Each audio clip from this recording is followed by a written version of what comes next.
सुमन, आपका physics study में स्वागत करती हूँ।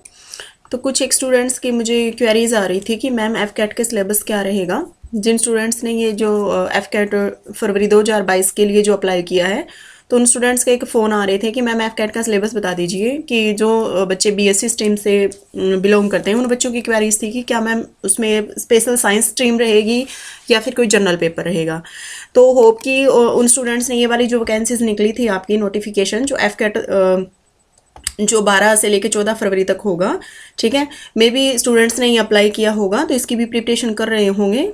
और कुछ एक स्टूडेंट्स थे जो ये कह रहे थे कि मैम ये लास्ट डे हमारी साइट बिजी थी तो हम इसके लिए अप्लाई नहीं कर पाए। तो उनको टेंशन लेने की जरूरत नहीं है, ये अक्टूबर में फिर होगा। ये साल में 2 बार होता है ये जो टेस्ट होता है, तो आपका फिर होगा ये अक्टूबर में। तो आप अपनी प्रिपरेशन, आपके जैसे ही एग्ज़ाम फिनिश हो जाते हैं फाइनल ईयर के, तो आप अपनी प्रिपरेशन कंटिन्यू रखिए। इसका सिलेबस मैं बता देती हूँ। सॉरी। इसका जो एफ कैट का सिलेबस रहेगा, आप इसकी साइट पे जाएंगे तो आपको मिल भी जाएगा, और यहाँ से मैं आपको बता भी देती हूँ। एफ कैट का जो सिलेबस रहेगा वो देखिए, जो आपका सिलेबस रहेगा वो रहेगा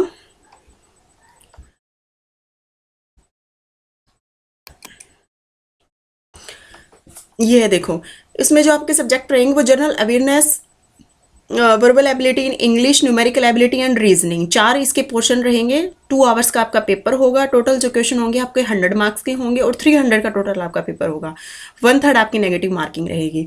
और जो सेकंड है ये है EKT for ground duty technical branch only. तो मैंने आपको जो लेक्चर जो एक वीडियो अपलोड किया था उसमें मैंने एफ कैट की थ्रू जो आपको एंट्री बताई थी, एयरफोर्स में जो एंट्री बताई थी, वो मैं आपको एक बार फिर बता देती हूँ कि अगर आपको इंडियन एयरफोर्स में एंट्री करनी है तो किस तरह से, कितनी तरह से एंट्री होती है आपकी। तो इंडियन एयरफोर्स में जो एंट्री होती है वो आपकी 3 तरीके से होती है। मैंने वो वीडियो का लिंक भी दे दूंगी मैं, उसमें बहुत अच्छे से मैंने बताया भी हुआ है आपको। जो फर्स्ट वाली जो एंट्री होती है वो होती है एफ कैट के थ्रू एंट्री होती है। जो सेकंड होती है वो FTS के थ्रू होती है, और जो तीसरी होती है वो होती है NCC के थ्रू। तो जो एफ कैट होती है ना, उसमें भी आपकी क्या होती है कि 2 तरह की होती है। एक होती है आपकी फ्लाइंग ब्रांच होती है एक आपकी, और जो सेकंड होती है वो होती है आपकी ग्राउंड ड्यूटी। और ग्राउंड ड्यूटी भी फर्दर 2 टाइप्स की होती है। उसमें एक होती है टेक्निकल और एक होती है नॉन टेक्निकल। तो जो ये टेक्निकल ब्रांच है ये सिर्फ इंजीनियरिंग ग्रेजुएट्स ही अप्लाई कर सकते हैं। इसमें BSc वाले जो साइंस स्टूडेंट्स हैं, बैचलर ऑफ साइंस के, वो स्टूडेंट नहीं अप्लाई कर सकते। इसमें आपकी मैंडेटरी है कि आप BTech ही होंगे। अगर आपने इंजीनियरिंग से ग्रेजुएशन किया है तो ही आप टेक्निकल ब्रांच के लिए अप्लाई कर सकते हैं। नॉन टेक्निकल की फर्दर आपकी 4 ब्रांचेस थी, उसमें आप अकाउंट्स के लिए अप्लाई कर सकते हैं, और लॉजिस्टिक ब्रांच थी, और जो भी थी वो मैंने सारा डिटेल में बताया था।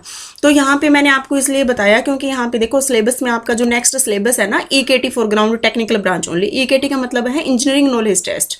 तो ये उन्हीं स्टूडेंट्स के लिए होगा जो इंजीनियरिंग बैकग्राउंड से बिलोंग करते हैं और जिन्होंने टेक्निकल ब्रांच के लिए अप्लाई किया है, ठीक है। तो ये उन स्टूडेंट्स के लिए है, और ये पर्टिकुलर फील्ड है मैकेनिकल, कंप्यूटर साइंस और इलेक्ट्रिकल। इनका 45 मार्क्स का मिनट का पेपर होगा, और 50 इसमें क्वेश्चन रहेंगे। वही 3 मार्क्स का एक क्वेश्चन होगा, और वही 1/3 इसमें नेगेटिव मार्किंग होगी, ठीक है। इसमें नीचे जो आपका सिलेबस है वो डिटेल में भी बताया हुआ है। जनरल अवेयरनेस में क्या क्या रहेंगे टॉपिक, हिस्ट्री का भी रहेगा। इसमें आपका इंडियन हिस्ट्री, जो भी जितना भी मॉडर्न हिस्ट्री है, या फिर जो भी आपका सिलेबस है हिस्ट्री का, ज्योग्राफी का, civics, politics, current affair, environmental, ठीक है, ये आपका सिलेबस रहेगा। ये आप old question paper Indian air force site से मिल जाएंगे। वहाँ से आप ओल्ड क्वेश्चन पेपर उठा के देखिए कि क्या वर्ल्ड ज्योग्राफी भी उसमें कवर होती है, या इंडियन ज्योग्राफी है, या जो भी है। तो इस सिलेबस का आइडिया तो आपको वहीं से ओल्ड क्वेश्चन पेपर से ही हो पाएगा, ठीक है। सेकंड आपका इंग्लिश में कॉम्प्रिहेंसिव, एरर डिटेक्शन रहेंगे, सेंटेंस कंप्लीशन रहेगी, या जो भी अपना इंग्लिश ग्रामर का जो सिलेबस होता है आप ये देख लीजिए, ये रहेगा।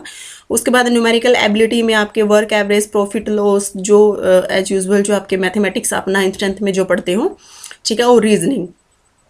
तो 4 पोर्शन है, अप्रोक्सीमेट 25 क्वेश्चन रहते होंगे, या किसी में एक आधा क्वेश्चन ऊपर नीचे रहता होगा, ठीक है। वो आपको ओल्ड क्वेश्चन पेपर से ही आपको आइडिया हो पाएगा, ठीक है।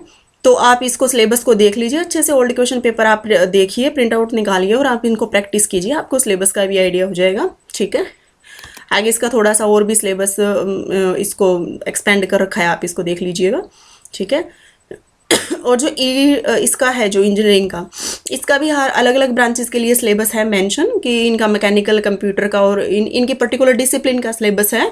तो इंजीनियरिंग के स्टूडेंट्स हैं वो भी आप देख लीजिएगा कि आपके सिलेबस कितना सिलेबस आपको करना है। जो बच्चे ग्रेजुएशन बीटेक जिन्होंने बीटेक के बेसिस पे अप्लाई किया है तो इनका भी सिलेबस मेंशन है, ठीक है। और ये जो सिंपल जिन बच्चों ने फ्लाइंग ब्रांच के लिए अप्लाई किया है या नॉन टेक्निकल ब्रांच के लिए अप्लाई किया है उन बच्चों का सिर्फ एफ कैट होगा, ठीक है। और जो बच्चे इंजीनियरिंग फील्ड से हैं उनके लिए एफ कैट और ई कैट दोनों होगा।